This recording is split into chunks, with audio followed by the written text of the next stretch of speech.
Hello, ladies and gentlemen, and welcome to the Nerd Herd Comic Book Club. Your number one stop for stellar reviews of volumes, arcs, or stories that us or yourselves choose.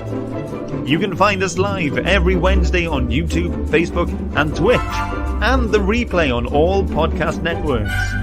Take a seat, get yourselves and your opinions ready, as it's time to join the herd. But first, please put your hands together for your hosts, Shane,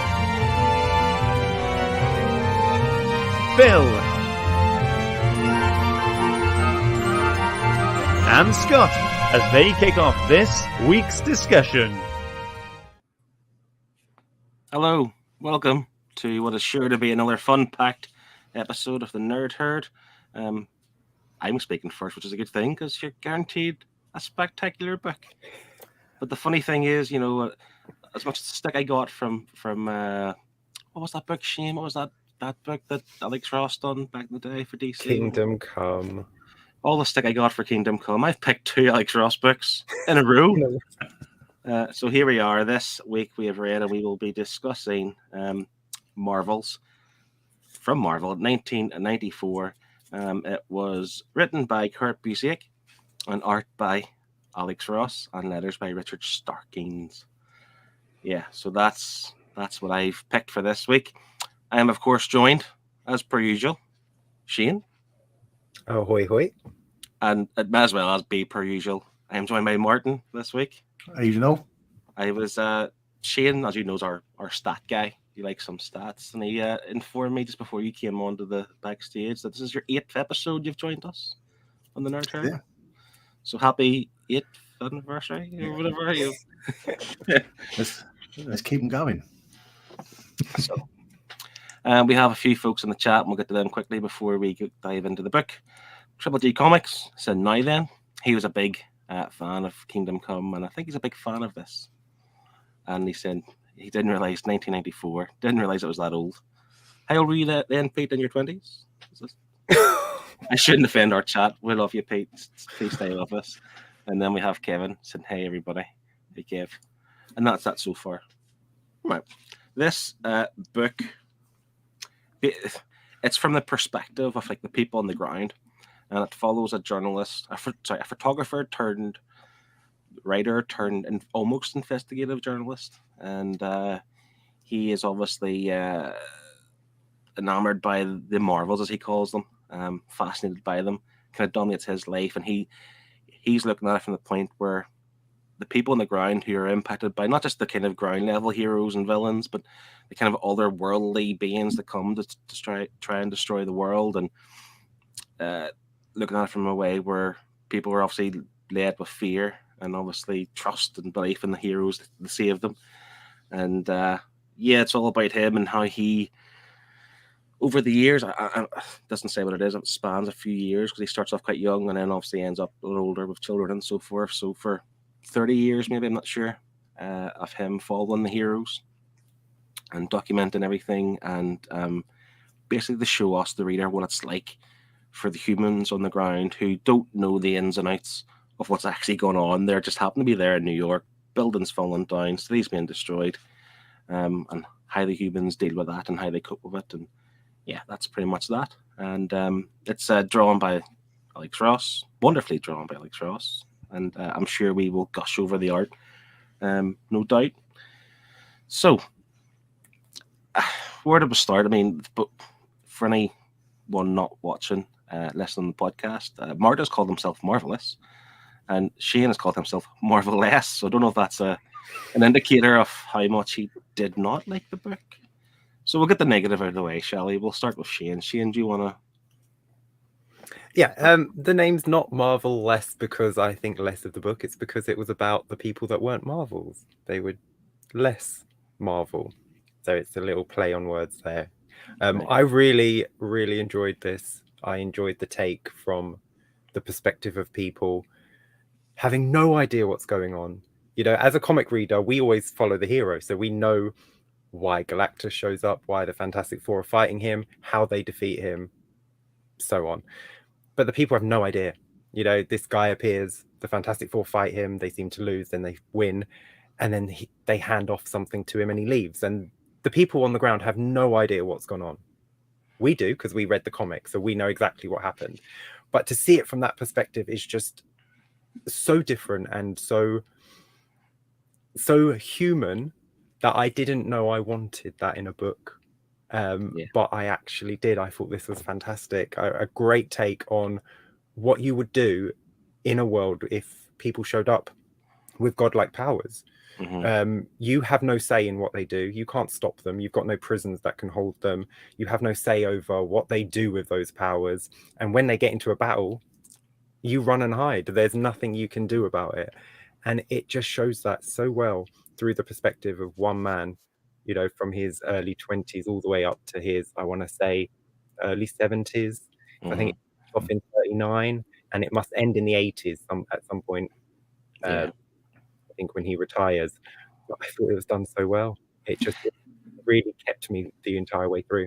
It's like you're saying about like the people on the ground, they just don't know, because like 1 minute the Human Torch is fighting Namor, depends what way you want to go, and next thing they're allies fighting Nazis, and then they're fighting again, and then he's like, but they don't know this. They just assume that he's the hero now, and all of a sudden, no, he's not. He's a villain. Like, it's not like they've announced it on Twitter or anything. It's just like they just happen to know this change of allegiance whenever they're under attack, or not under attack, but there when their attacks happening. And again, from a human perspective, that was great. I really enjoyed that myself. Martin, what's your first thoughts? I'm sharing the same opinion as Shane, really. I found this is probably one of the most unique concepts I've read through my whole time of reading so far. To see it from this perspective of us, you know, the human population, and to see these characters we've read and like loved on screen and in books, from this angle, it was. I didn't really know what I was getting myself into, but as you start working your way through the issues, you can't help but enjoy it and love that angle. Sorry, the angle it's coming from. Yeah, I think my name speaks for itself. It's a marvelous book, really was. Excellent. It's so clever as well because you know, these things happen, and you're only getting glimpses of them. You just get a fight scene here and there. You get a part of a fight scene, or a bad guy showing up, or Spider-Man swinging past, Captain America jumping through traffic. You don't get the whole story, because you wouldn't get the whole story. We get it as a reader, but they never get it as just a person. But the thing that struck me the most was everything. All like 90% of everything was seen from ground level, looking up. They were always looking up at these things happening. And the one time Phil goes to eye level with them, he loses an eye to tell him that he's out of his element. He should be on the ground looking up at these gods. You know, he's not to face them. He's not to look them in the eye. He is to stay where he belongs. And he's punished the one time he steps out of his comfort zone. And I just thought, how powerful a message was that? Like, he's not allowed to look at them. He literally lost an eye because he decided to look them in the eye. How do you do that to your main character in book 2? It was, I thought it was fantastic. The writing on this was top notch. Excellent. Connie is joining us. She's saying, "Sup, nerds." And see, this book, I thought it wasn't a quick read. It wasn't overly long or dense either, but it wasn't quick. And Connie has managed to scrape this in within the last hour, I think. So well done, What? Connie. Yeah, Each issue's like 45 pages, and they are heavily text. Yeah. She messaged to say she got it done with a minute to spare, but maybe didn't have enough time to appreciate the art. But that's a good segue, because we did have time to appreciate the art. So what were your thoughts on the art? Shane, we know we're all Alex Ross fans, of course. Shane, you definitely you've picked up Alex Ross again. Will you do the same for this? I mean, what's not to love? I know a lot of people say, oh, it's static because it's painted, and that makes perfect sense because it is very static. But I think because you're looking at it you're following this book through a photojournalist's eye, it makes sense that it's static because he would see everything as photos as opposed to movement. So I thought it worked really well in this, but my gosh, just everything looked fantastic when the characters would show up for their little cameos. he just designed them all so well, and I loved it. The faces are just spot on every single time. Yeah, regarding that static thing, like that's the problem I've had with Kingdom Come, that looked too static. But as you just said, that's what I've actually written down, that you're not looking at it from like you're part of the battle with the hero or the villain. You're looking at it from the photographer. You're looking at it from him. Almost he's narrating it, isn't he? He's just telling the reader what's happened, and here's a picture to show it. So yes, it does look static still, but it fits far better than I think Kingdom Come did. And that was always my worry with Alex Ross. Like, we've seen with Fantastic Four last month, that when it's not painted, it's a bit more dynamic. But it's just this. I think this worked a lot better, certainly for this story as well. And they've used the story to tell that, the art to show that part of the story as well. Martin, I think Alex Ross's artwork is flawless. There's no denying that. But I think after reading this and reading Fantastic Four before, I think he's definitely more suited towards a shorter run. I love Kingdom Come, but I do prefer the fact it's like 5 or 6 issues long is sort of enough for Alex Ross's, because I'm paid to put a negative on it, but I feel like I'm a little bit Alex Ross run out now. I love his covers. I love his covers, but yeah, I don't think I could continuously read an ongoing series from Alex Ross. You'll be pleased to know that there is no more Alex Ross picks. I don't believe anyway for the rest of this season, so we're all good. I'm gonna pick Justice just to get you to read 12 issues of Alex Ross. I was going to say, of course, the Herd's Choice could easily pick an Alex Ross book, but if you're also Alex Ross out, then just maybe wait till next season. Just touching something here that Connie had said, actually, my one critique of Alex Ross is that he makes every character look older than I feel they're supposed to be. But I think that he just prefers the classic look. You know, you like the hairstyles, like the kind of, you know, what's her name? Invisible Woman, Sue Storm. She keeps everything classic, like from the 30s and 40s, and like where it's meant to be. Like, it's not trying to be outrageous, whatever. And they do look older, but I mean, do you ever look back at pictures of people here our age from like the 70s? They look about 50 anyway. So like, he's just trying to keep things for the time that the story belongs. And I think he does that with both publishers, DC and Marvel. I think they've all got that very traditional look about them when he draws them. But there's certain characters I prefer he draws than others. There's some standout ones for me personally. I don't know about yourselves. I definitely think he's a Fantastic Four fan because he's done a lot of Fantastic Four covers. He's done also the Fantastic Four Full Circle, and even like the Timeless variants. He's done all the Fantastic Four characters for this like single issue variant covers and stuff, and he has kept them looking that classic look. So I'm guessing he's a Fantastic Four fan.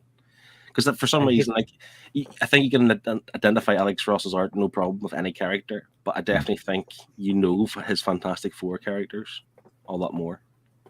Yeah, he keeps them in the 60s. He's frozen in time. He's kept them as the 60s versions of themselves, and they look great. But his Galactus in this book, my God, was fantastic. It was almost my page pick. Almost. There was just one page that tipped it out. Connie, for only reading the book an hour ago, has a lot to say tonight.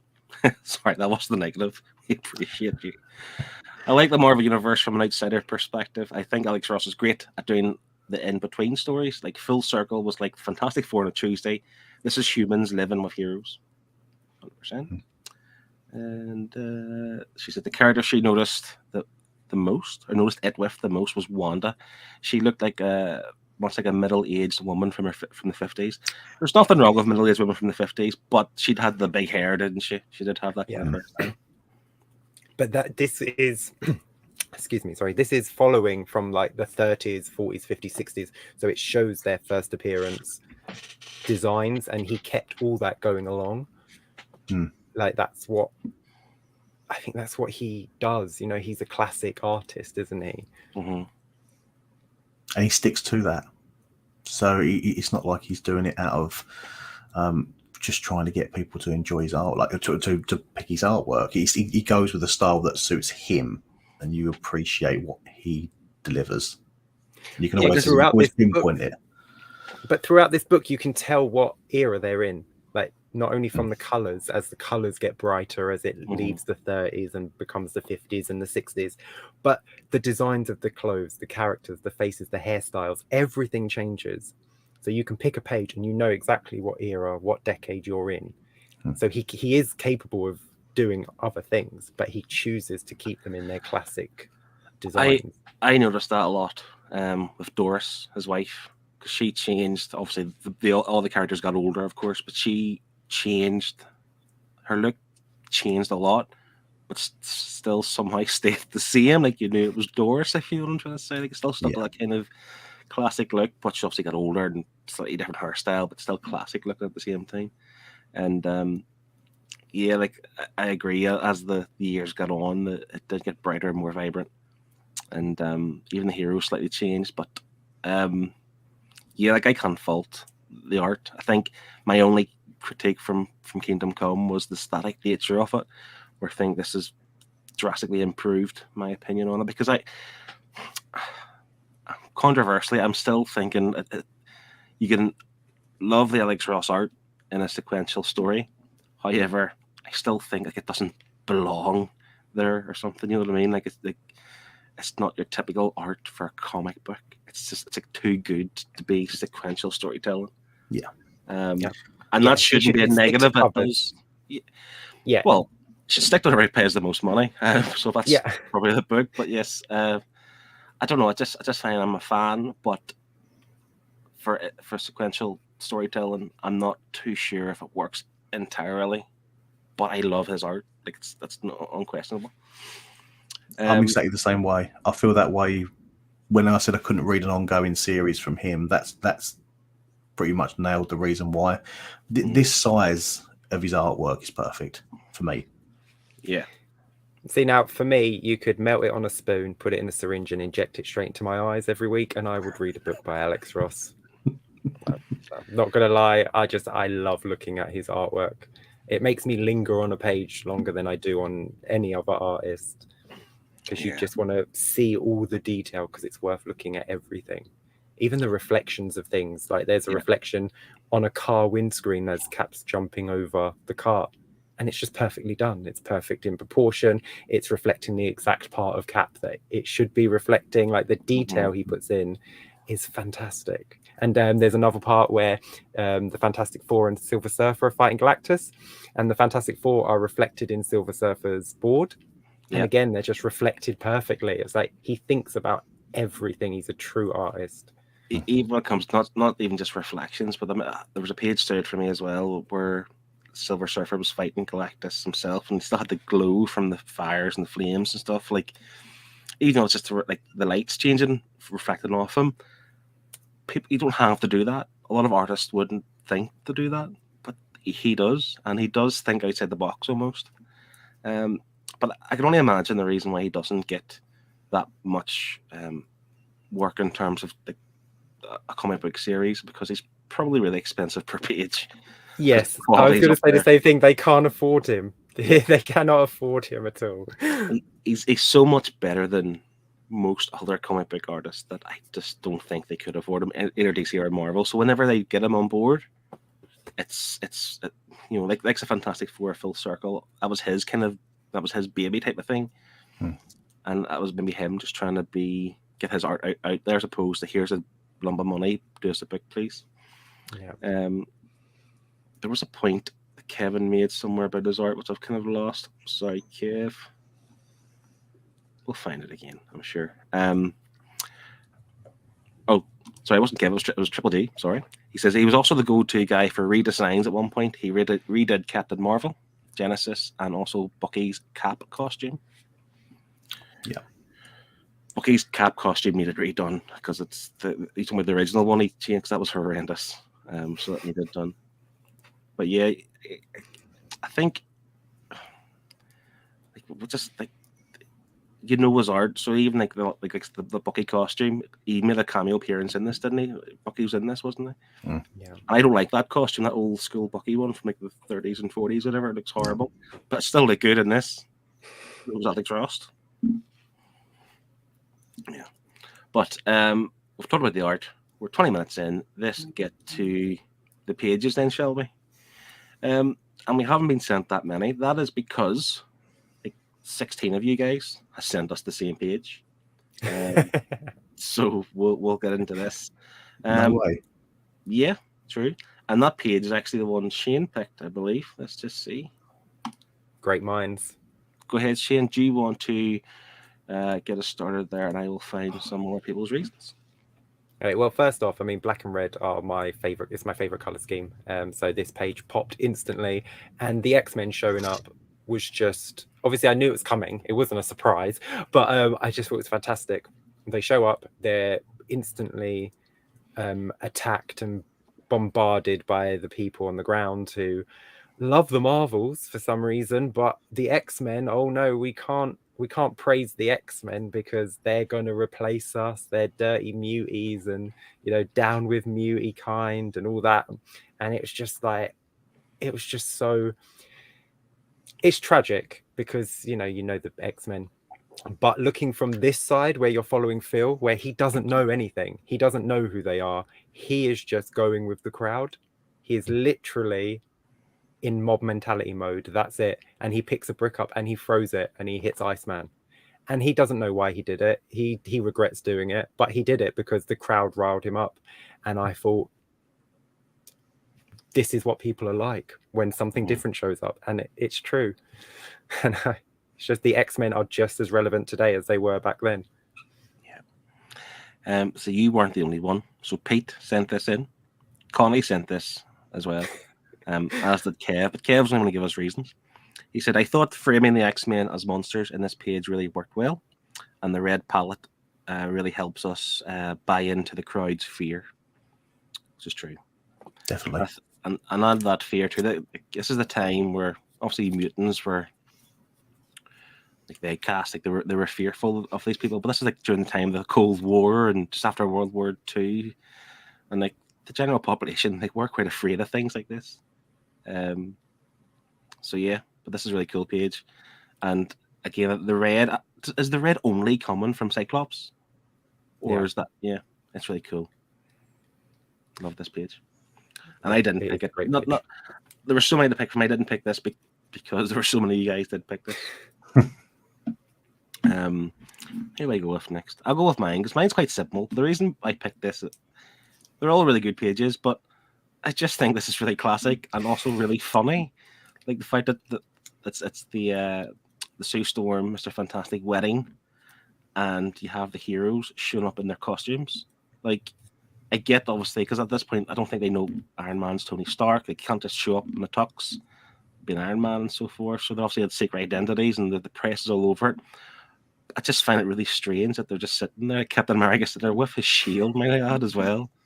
You know, and I just thought it was a really cool page. And you've got the Thing sitting there shedding a tear. You've got the reflection of the light and the lights of the cameras and so forth. I just thought it was a really cool image. Yeah, it's a nice page. It is. Yeah, but again, Mr. Fantastic could have worn a tux, though, couldn't he? Yeah, he could have made an effort. But actually thinking, yeah, no, I love that. You could pick any page whatsoever because it's all really good. Martin, we'll go with you next. I picked this page mainly because I love this whole fight scene with Galactus, but also because the Silver Surfer is one of my favourite characters that Alex Ross draws, which we touched on before. This was like the back end of the fight, if I remember rightly, and I think I was zoomed in on this page, and you can see the Fantastic Four on the building as well. Mm-hmm. With them, it's a page that just resonated with me, even when I got to the end of the book. Just thought it was a really good one. See, I almost picked this myself again for the drama it's telling as well. Like say, even the Fantastic Four, you can see on the rooftop, they're very small. They don't really need to be there, but he's obviously thinking bigger picture. It's a battle in New York with the Fantastic Four. He needs to have them somewhere, even if it is really small. And the fact that you have people there on top of that other building, trying to get a closer look, you may watch it and lose an eye, as poor Phil experienced. But yeah, it's just really cool, really dramatic, but really lovely drawn. It's a fantastic page. Good pick. Scott, who I should say, obviously if you can't tell already, hasn't been able to join us this week. I didn't even mention that. Couldn't join us this week, but he has sent the page, and this is his. And he has said, my reason for it is I love the drama and the action of it all. The static nature of the rocks floating in the background against the fluid movements of Silver Surfer and Human Torch fighting in the foreground. But yeah, it's that what I find strange in a good way is how well he drew the Human Torch. Like, you think it's fire, you don't need to do things that well, but it looks the best version of the Human Torch I've probably ever seen, in fairness. Definitely. Yeah. But what I also love is that the things happen that we just never get an explanation for. The sky that turns to fire, and then the rocks, and we never find out why, what happened, who sorted it out. You know, I love that aspect of this book. It was just such a interesting way to do it. Because if we were following the Human Torch, we'd have found out exactly what had happened, how Reed stopped it, you know, how they got everything back to normal. But no answers. We just move on to the next day where something else happens with someone else. I really, really, really wish I had no prior knowledge of the Marvel Universe and I read this book, because then you'd get the full force of it. You know, because you're reading it and you're like, oh, that's from this storyline, and the Ultimate Nullifier. You're like, oh, that's clever. And then you're like, oh, I wish I didn't know that. I wish I didn't know anything going in. I wish I had, if you could find someone who has no prior knowledge of the Marvel Universe, get them to read this book, because I would love to see their reaction. Well, that's kind of why I was hoping Scott would be here this week, because he's our residential noob, isn't he? I suppose, like, you know, 4 years in, he's still kind of new to comics. I doubt very much he's read like the Invader storyline with Namor and Human Torch and Captain America, which also played a part here. I don't think he's read too much X-Men, so I think all those storylines in this book would be relatively new to him. Yeah, he would know the characters, but they would be new. I have to say that's me. My history comes more on DC side of things, so Marvel is new territory for me these past couple of years. I've read no X-Men, so this was all very surreal for me. Yeah, I didn't. It left a lot up for interpretation. You know, wait. The great thing is with interpretation. The great thing is as well, like, every single time a hero or villain showed up, that's from a storyline. So you can go back and you could read that if you wanted. Yeah. He took from every single storyline and just gave us what he thinks people on the ground would have seen from that encounter. It's fantastic. I just want to revisit my page because I picked this and all, but Kevin says the Beatles are here. Please tell me they are. Where's the Beatles? It does at the back to the left. Possibly. Could be. Is that maybe John Lennon there at the kind of back of the right hand side? I don't know. I can see Doctor Strange. That's the first time I've seen him in the book. Didn't notice him there before. Please, hopefully the Beatles are there. That would be excellent. Of course, at this point, this is the thing. This is the part of the story is that they kind of built up the Marvels, certainly the Fantastic Four, to be celebrities, like bigger than celebrities. They weren't, you know, they what was the celebrity's name? The actress's name was at the wedding. Is it Lauren Bacall? Like, they had, like, you know, they built these guys up to be the celebrities of today. These would be the influencers, the TikTokers, the whatever. That's what they would be in today's life. Don't say that, because that's who they'll be when Marvel bring out a bloody movie now, won't it? Oh, you've just given them the idea. Yeah. Kevin Feige's going to run with that. He already has. Isn't that what happened with She-Hulk? That's right. Yes, that's the she did. You did. Yeah. We don't talk about She-Hulk on this show, Martin. Thank you very much. That's all right. Sorry. That's okay. I actually enjoyed She-Hulk to an extent, but we're not here talking about She-Hulk. Yeah, like, obviously touched on it, the fact that these things were happening next to the sky. The sky was on fire, and it wasn't just New York; it was the world. And I'll be honest, I don't know what story that was from, but you're just assuming it's the Avengers or something or whatever. Something's happened somewhere, but as the reader, reading the person on the ground, they don't know this stuff. And the news reports, the television reports, the radio reports, they played a really good part in trying to like speculate, trying to inform the people, but not really giving us anything. And then obviously watching everyone react to it, and going into bunkers and whatever else. And even what comes towards the end of the book, where Phil's walking back home to his family, he realizes, like, I shouldn't be here. I need to go back to my family because this could be the end, and the streets are empty. Because if these things are happening, what are you going to do? Like, there's no looting because there's no point. You're thinking to yourself, this is the end. The world's going to implode. This is the end of life. I'm going to go back and spend the last half an hour of my family before we all go. And that's what this book is for me. It's just it's how people react to the scenario.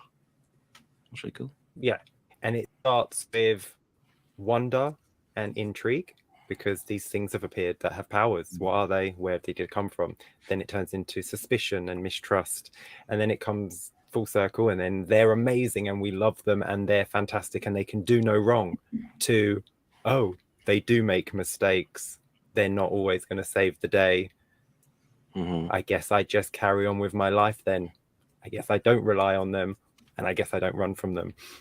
He has this entire journey throughout the book, and the final page, I did give a little chuckle, where he just wants a normal picture, but then he takes it with a future Ghost Rider. Yeah, and I was like, oh.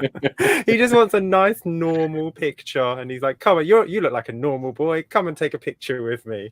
And I was like, oh, he's going to be a Ghost Rider when he grows up. What's your name? Danny Ketch. The thing is, too, like, he himself, he threw a rock and hit one of the X-Men. I can't remember which one he hit, but he hit one of them. Hit Iceman, yeah. So he played his part in that fear. And it's only with him being the photographer. And I think he said in the book, like, I'm a journalist, I don't get involved in it. I sit back and observe. Once he sat back and observed, he got a better perspective himself. It's like, this is nonsense. And even the idea where he was trying to investigate the the Stacy murder. What's the police captain, Stacy? Yep. He's investigating that to try and clear Spider-Man, essentially. And he's interviewing people, and they're adamant. The people he's interviewing are adamant of Spider-Man, but I think they're almost like influenced by the papers, and obviously influenced by J. Jonah Jameson. Like, they're saying things that would, yes, Spider-Man done it, but do you mean that, or are you just reading the papers and reading the stories, and then you're... Well, he had to have done it. Yeah, he had to have done it. They were saying, like, it had to be him. Why did it have to be him? He was fighting a supervillain. Why did it have to be Spider-Man? Because J. Jonah Jameson said it was him, and J. Jonah Jameson runs a newspaper. And you have to trust the newspaper because it tells you the truth. And then when he talks to J. Jonah, and he's like, like, why are you like this with Spider-Man? And he's like, someone has to keep them in line. He's like, they can't be allowed to do what they do. He's like, because then what does that make us? We're irrelevant. And it's like, it just shows you just what a small little man can do with just a little bit of power, how he can turn a hero into a villain in a day. It added a real sense of realism and how the real world can affect these subject matters. The power of the media. Yep. It's just, even with the facts on the table, with that scenario with Captain Stacy, he proved in the book that what was it that got knocked off, like a pillar that hit him, and was knocked off by a metallic object. That was ignored. He spoke to the police, and straight away they were like, we know it wasn't Spider-Man. We just want to talk to him. So then J. Jonah Jameson had this information and decided not to print it. So if you get your news from one source, this is what happens. These people weren't willing to read another newspaper that said Spider-Man didn't do it, because they all read the Daily Bugle. And it was like, it's like, what do you do in a world like that, where Monday they tell you Spider-Man's a villain, Tuesday they tell you Namor's a good guy, Wednesday Namor attacks the city, and you don't run and hide because yesterday they told you he was a hero. It's like, it was so cleverly done. As you're reading it, you're just like, this is terrifying what you can do with a single newspaper. And to add another layer onto that, from Phil Sheldon's perspective, is the fact that he disliked Peter Parker but loved Spider-Man. But the reason he disliked Spider-Man is Peter Parker is because he was he came into that office and he Good for said, her. I've got a picture of Spider-Man. He looks really bad in this. And he's like, Yeah. way to be objective. He was like, that's not what we do. We take pictures. We don't tell you what's in the picture. You see the picture. And I thought that was a real photojournalist. And yes, you know, we know what Peter's doing. He's just trying to make money and stuff. But we know that he doesn't know Peter Parker is Spider-Man and has to do what he's doing. He just sees this young kid come in and I've got these terrible pictures, these pictures of Spider-Man, and he looks terrible. And to him, that disgusted him because he's a true photojournalist. Mm-hmm. And I just thought, this is a character that you can't help but follow and just hope and pray that he makes it to the end of issue 4. Because I was really dreading issue 4 because I'm like, they're going to kill him. I'm like, he's gonna get his book out and he's gonna have a building fall on him. He's gonna expect the Fantastic Four to save him and they're gonna miss or something like that. I was so dreading it, and I'm glad they didn't do that. I'm so glad he survived the book. It was a nice ending. Yeah, I kind of thought I was heading towards that way myself. That something was going. If maybe he didn't perish himself, but he would have a near death, or maybe die saving someone. You know. So then the next morning's paper would be, hero photographer saves child, or something like that. So that or marvelous photographer saves child. So he gets to be a Marvel at the end. Like that would have been a nice way to end the book. As we do every week here, Shane likes to rewrite some of the stories. That would have been cool.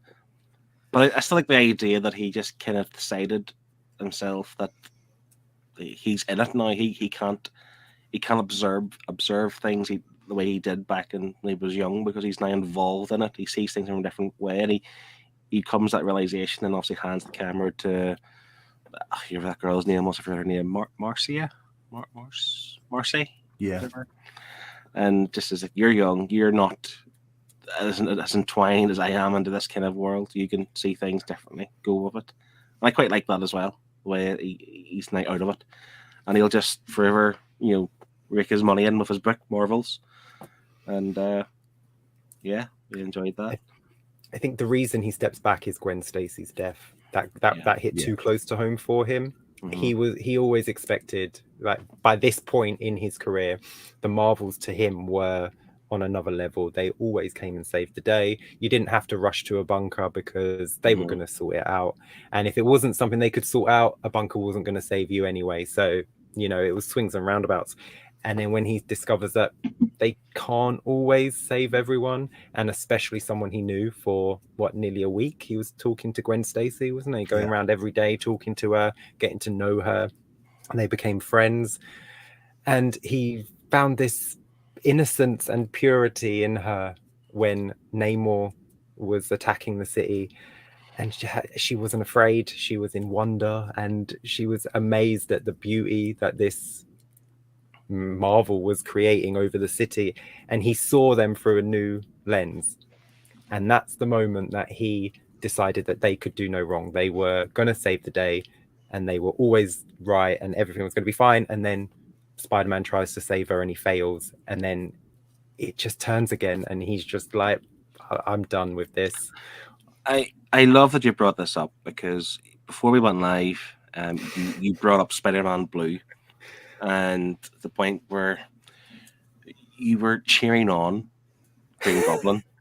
What was this? You wanted her flat like a pancake or something, or whatever the phrase you used? Well, I said she was the practice girlfriend, weren't she? Like a pancake. The first one always gets ruined, and then the second one comes out all right. And the second one is Mary Jane. So she was the first pancake.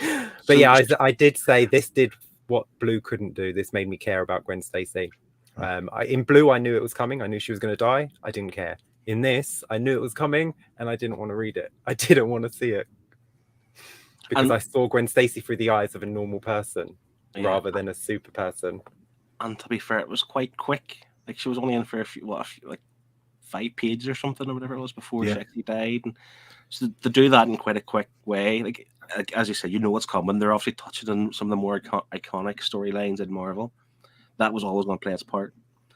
And the fact that she was in for 5 or so pages, and you did care about that, that's some going. That's some good storytelling then. So it really was. Yeah, it just completely changed. the storytelling in this whole book was just on another level, really, wasn't it? Because you think about it, there's only really 4 issues. Issue 0 was nothing to do with the main story, and the sheer volume of story arcs, context, references, characters that were given to us, and it didn't feel like you were choking on it. It didn't feel like it was bottlenecking at all. It felt like it was very well delivered to us. You know, it was phenomenal. It was a really good book. You know. Yeah, like I felt like there was a lot going on from start to finish. Like I said, we had some Luke Cage stuff. We had obviously Captain America, Thor, Black Panther, Namor. Like there's a lot of stuff that was happening. Yeah, there was some. Like the last issue was more Spider-Man kind of related. The obviously had the X-Men more related book, and then the first one was Namor and Human Torch, and then obviously Fantastic Four. So there were certain characters and stories dominated the overall book, but they still fit a lot in, and it didn't feel overwhelming. It was written in a way that, you know, he's a journalist. He's in the newsroom. They're getting phone calls to go somewhere. It felt that urgent from start to finish. Sorry, after the year 0 or the number 0 issue, from number 1 to 4, it felt like there was a lot of urgency, but in a good way. Yeah, issue 0 was out of place. I think I mentioned it beforehand. It's from the perspective of the Human Torch, the original Human Torch, not Johnny Storm, the 1930s version. So it's from his perspective of him being created, being buried alive until he gets released. And so it was from the perspective of a Marvel, which made no sense, because once you get to issue 1, it's not from the perspective of a Marvel, it's from the perspective of a human. So why did they do that for issue 0? Why wasn't it from the perspective of the Human Torch's creator, who would have been a human? It seemed very out of place. I think you're right with the perspective from the hero, or well, the meta-human, or whatever you want to call them. But the fact that issue 1 obviously kicked off whenever he escaped his, whatever it was, his pod, whatever, and he's obviously in the street, and the people are kind of screaming and running away. Then all of a sudden, Phil Sheldon runs in. What's going on, type of thing. Well, no, issue 1 starts before that, because Phil goes to the exhibit where we see him first ignite, and everyone goes, "Oh, it's a mannequin doused in kerosene," and he's the only one that sees it move, and then realizes that it's alive. So we get issue 0 again from Phil's perspective. Yeah, because it was the media essentially that made the dad or whatever put him in the ground. Essentially, we'll get rid of him, or we'll make it get rid of him. But then obviously it picks up from him in the street, from where issue 1 ended, and I think they kind of almost needed to include that issue 0 to kind of. I think if it started off from issue 1 without the issue 0, I think we'll miss something. If you know what I'm trying to say, but that's the whole point of this book, is that we're supposed to miss the perspective of the Marvels. So we should have had no issue 0. We shouldn't have had the backstory. There was no need for it. We didn't get a backstory for any other character. I think Connie might have nailed it a little bit in the comments there. Maybe to humanize the Marvels at all. Yeah, but then that would go counterproductive to what you're doing with the first issue, because you don't want to humanize them. You want to follow them from Phil's perspective, where he's putting them up on a pedestal because they're not human. It was just such a weird thing to do. It was quite weird, but just kind of touching on Connie saying this, the Human Torch obviously didn't know what he was until he was at, essentially. He did, obviously, the time he was in that kind of, was it cement or concrete or something, a concrete pod or whatever it was? The airtight container. Like, obviously he's there for a long time, a lot to think about, and it kind of made him think about, is he human or is he not, what he really is. So I think there's something on that, what Connie's saying. However, I agree with Shane too. It's the kind of the theme of the rest of the book was that these are other beings that are just doing things above humans can do, and they're as J. Jonah Jameson said, they almost have this fear that they're better than us. What happens to us after they take over? Like the X-Men, they're the future of us, type of thing. Will be irrelevant, and it helps spread that fear. So yeah, it is in a place, but it was okay. It was fine.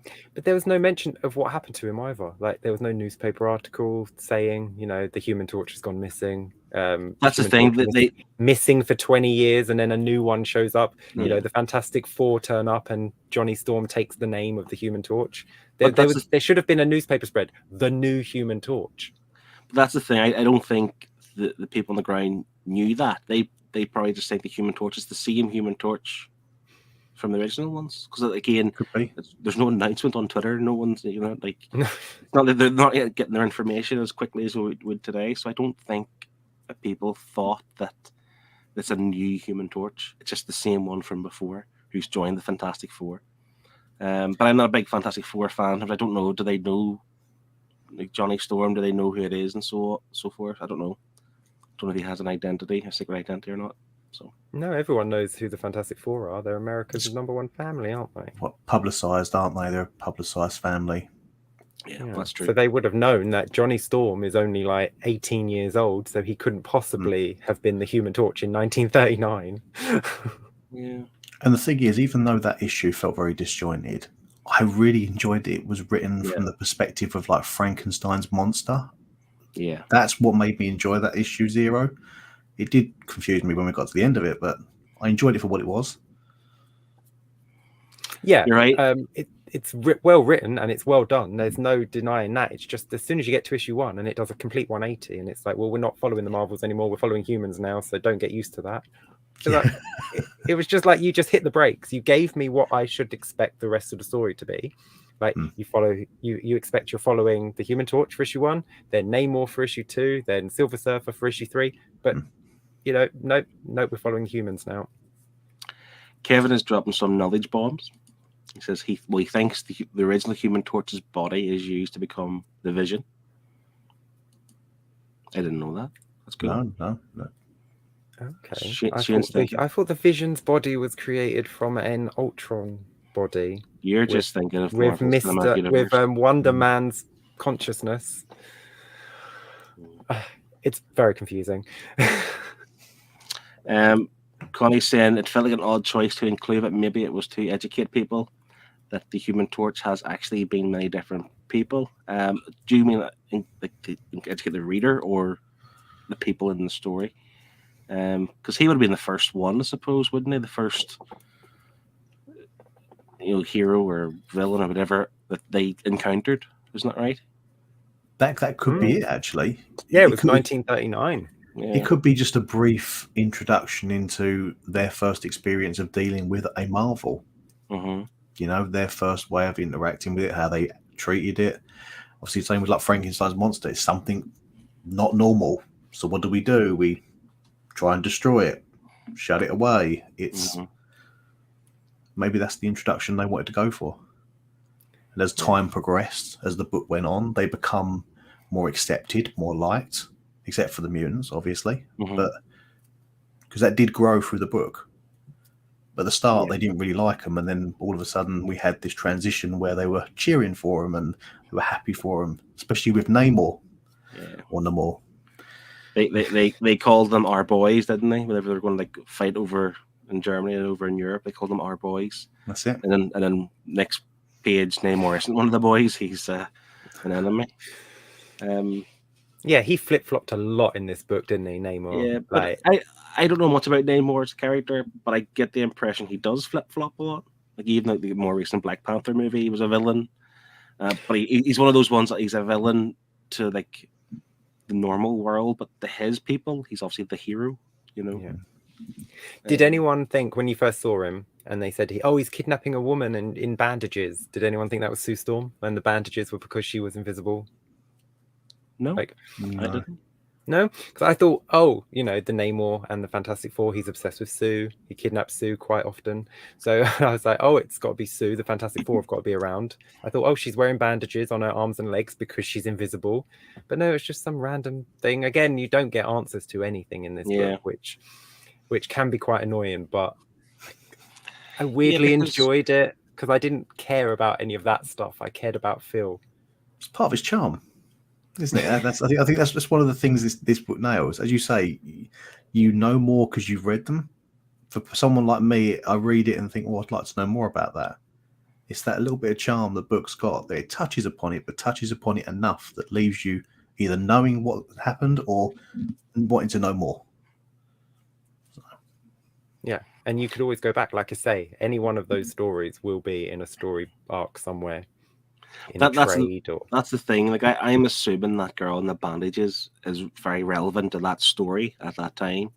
But again, if you're aware of that story, you read it, then you know.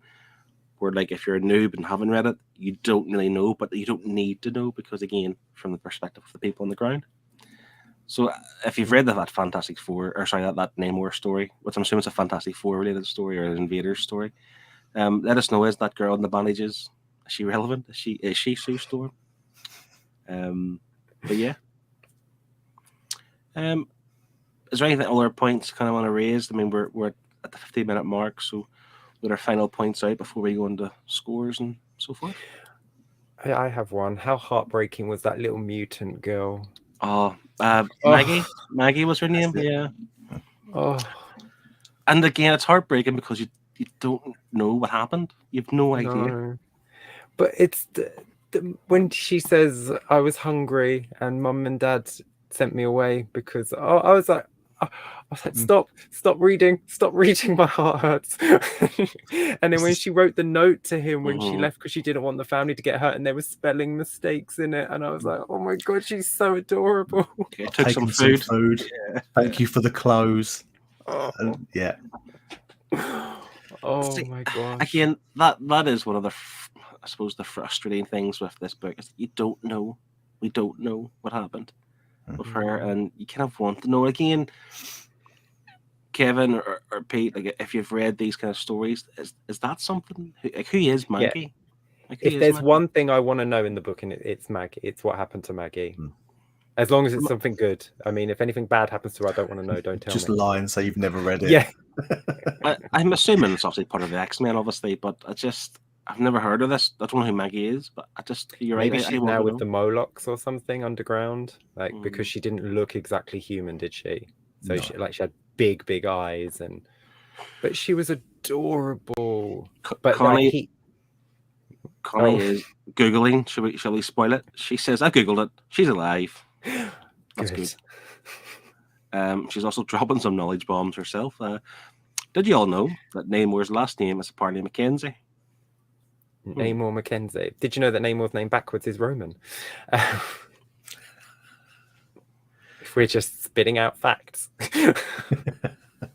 That's how creative Marvel were back in the day. They took the word Roman, looked in a mirror and went, Namor, that'll do. That's worked. He's got a film out of it, isn't he? Just on that film, by the way, with people are coming out of the cinema confused with his name's Namor.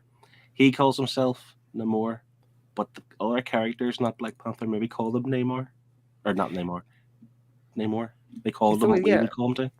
I mean, the Fantastic Four called him Namor in the cartoon. Like, because obviously the cartoons are the only times I've ever heard them spoken. Otherwise, it's in the comic. But in the Fantastic Four cartoon, they say Namor, the Submariner. Is this another Constantine situation? But I've heard people also refer to him as the Submariner, and not the Submariner. The Submariner. So yeah, he's not the Submariner. He's just, I can't even say it myself. I've got lost. Submariner. The Submariner. Yeah, not the Submariner. But they referred. They mentioned that in this book. They spelt it. Like I can't remember what scene it was, but they spelled it Submariner, but like RENER type of thing. So I don't know if that was just like a a nod to the fact that people get this wrong all the time. Probably a little Easter egg there for a laugh. I think Kevin mentioned somewhere in the chat previously that he was looking at the backgrounds of images, trying to find other kind of like nods to like some heroes and rock stars. I think he said as well. That was included in. It probably was. I just didn't notice it myself. But yeah, I think we're. Anything else you want to bring up, Shane, Martin? No, we touched upon it quite a lot. Nice. It's one of those books. I think. I almost feel like you need to read it a few different times, and you'll probably figure something new each time because there was a lot happening in it, in my opinion. But we'll get to our final thoughts and scores and get to our verdicts and see where we are at with it and where it falls in the all-important leaderboard. So if you have read along this week, or if you just haven't read along but you've read the book before, you might give us a score in the chat. Let us know what you thought. Give us your final score. We will add that up, clean it with ours, and see where it comes. Martin, since you're a guest this week again, do you want to go ahead and give us your... Yeah. Well, I go back to the first thing I said when we started. This is probably one of the most unique concepts I've read since reading comics. I love the angle that they chose from the human perspective, which we discussed. Alex Ross's artwork is just phenomenal across the board. I don't think anyone can pick any holes in it. It's just great. Talking about this more has made me appreciate it more than what I did reading it. I do want to read it again to take that little bit of extra time to try and pick up on some of these little notes and maybe try and notice some of these references that we've been discussing of different stories. Maybe try and read the source material to know a bit more. I'm going to say, so far, out of all the Alex Ross books I've read, this is definitely one of the better ones out of the ones 3 we've read. So I'm going to give this an 8 out of 10. Ooh, Nice. So far, no one in the chat gives us their score. Please, give us a score. Shane, do you want to go ahead and give us your thoughts? Yeah, I love this. I really, really enjoyed it. Like I said, the whole thing about what does man do when God is fighting? Like, this is what this book is. What can you do? They tried to come up with a special watertight bunkers to save themselves from Namor at the beginning. They were that desperate to get away from these people. I just thought it was fantastic. Just, you're following this guy who has this complete epiphany throughout the book that you have with him. You're enjoying this journey with him from the 30s all the way up to, I think it stops in the 80s. I'm not too sure, but it was just done so well. Being an outsider looking in at this, I just really, really wish I had read this when I started reading comics, so I had no prior knowledge of the Marvel Universe. I think I would have enjoyed it slightly more, because when I was seeing these things, I was naming them, and I knew more than Phil, and I don't think that's fair. I wanted to know what Phil knew as we were going along, because it was just so well written. I love the art. I'm not going to fault the art. There's nothing I can ever fault in Alex Ross's art. I think that would be a challenge next time we do an Alex Ross book, is pick the worst page rather than our favorite page, because that will be harder to do. But yeah, I really, really enjoyed this. I will look into probably getting some form of trade for this, or maybe even going back and seeing if I can get the individual issues, because I really, really like this. I'm going to give this an 8.5. Nice. Very good. Very, very good. All right. I think we've got some scores in the chat. Connie has said, I'm going to give it an 8.5. Interesting concept, cool art, nice read, but I think it'll probably be better in a physical book than digitally. I'd say so too. A nice big oversized as well. Kevin has said, make mine... should we click on these? Make mine Marvels. It's a 9 for me. Great art, great story, and a great love letter to the original Marvel comics. That's a 9. Hayden just popped in to say hello. Come watch us in the rewind. But sounds like we enjoyed it. I think we did. So that is a 9 from Kevin, an 8.5 from Connie, an 8 from Martin. Somebody else gave us an 8. I can't remember who it was. Liam gave an 8. And Peter, this is before, obviously they're not in the chat. Liam couldn't make it tonight. And Peter, who is in and out of the chat, has given me a 9.5 out of 10. But he was one that did not want us to diss this book at all, and he was quite adamant that we weren't to say anything negative about this book. But my score is going to kind of reflect, I think, the same as Shane and Scott. Like, it's an 8.5 for me because I love the art. My issue with this book is I think there's movement on that score overall with a reread. I kind of want to go back and read it again, spend a bit more time on it. And as Shane had said, like, maybe look into some of the other storylines, look at the things that kind of happened as well, to kind of pick that up on. And it's maybe want to do that. The art you cannot fault at all. I actually think this art was an improvement in Kingdom Come, because of the fact that whilst it's static in nature, it's like it's almost meant to be, because it's Phil Sheldon telling the story of these heroes. Like you're not listening to the Green Goblin or the Human Torch or Silver Surfer communicate with one another in their fight or their battles. You're just literally watching from the ground upwards, and you're watching these fights and these things happening. And so the static nature fits in really well. So the art is better than Kingdom Come, in my opinion. The story, again, it's quite unique to me. I'm sure that's been done before in other books, but I don't think like this. Certainly nothing I've read it's like this.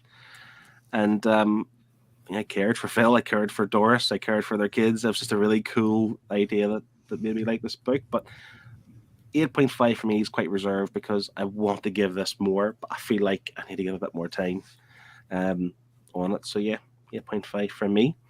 So with the Herd, they have given a total of 8.6. Add that with mine, Scott and Shane's 8.5. That gives us, well, 8.525. I think we round down, don't we? So it's 8.5 overall. Yes. Okay. I think we should round up, just because it's my pick. Always try it just to get that top spot, eh? Give me an inch, I'll take a mile, 100%. So this see where it comes on the leaderboard, shall we? It knocks down Fantastic Four and Self Stories in the 4th spot. Sorry, that's a lie. In the 3rd spot. Yeah. Knocking down Daredevil Born Again. Yeah. Who picked that? Who picked Fantastic Four and who picked Marvels?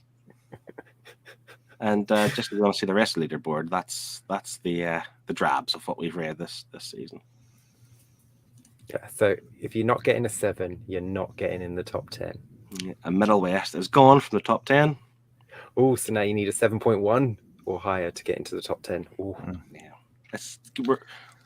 What episode is this? 20 something. We're approaching halfway point. You have to have a good book now to get into the top 10. So for all those guys, for all you guys who volunteer choices for the Herd's choice, you get your thinking caps on if you want to be in the top 10. Up the game now. Exactly. So yeah, that's it. That's Marvels. That's what we thought about it. We all enjoyed it, I think, which is good, because we had a good chat. This week there's other stuff coming up on the channel. We have Kevin has a draw along tomorrow. How to draw Spider-Man. So that'll be good. How has it taken him this long to draw Spider-Man? That's crazy. We've been waiting for this one. Yeah. Yeah. I've been drawing a few things recently. Well, the last thing I drew of his was The Thing. It was it must have been last month for Fantastic Four. And I was really proud of that. So I might draw Spidey and send him that as well. This Friday as well at 8 p.m. you will see my face again, along with Martin. And all being well, Highland G will be joining us for What's All the Omnifuss About then.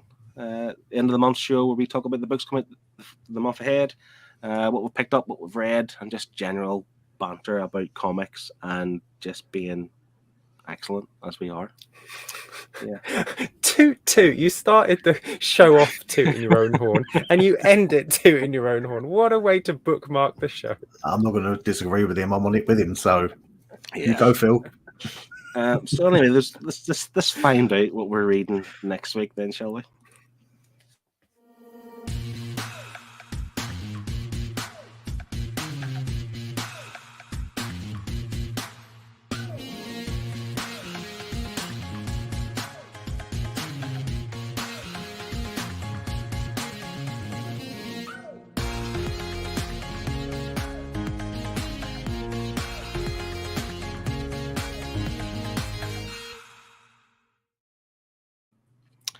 So for all the podcast listeners, next week is Dave-ocracy. Shane introduced us to the world of Dave. And then we have Dave 2. And Scott picked next week. He wants to see the end of the Dave saga. So that'll be next week on End of the Dave trilogy. I'm so looking forward to this one. I am too. From what I recall, the first one I really enjoyed. The second one lacked slightly, but we find that with sequels, don't we? And like volume Yeah. 2, you always kind of dip and then kind of picks up again for the third the third volume. So yeah, looking forward to that. So please join I us can next week. assure you, Scotty will be masturbating to robot porn in that issue as well. So if you were wondering, if you were worried that Scotty wasn't going to be, fapping it to robot porn, he will be. If that doesn't make you want to read this book and join us next week, I don't know what will. But we'll leave it on that nice positive note from us. We will see you next week, and we will just get our waves out. See us. Bye. Bye. Bye, everyone. Love you.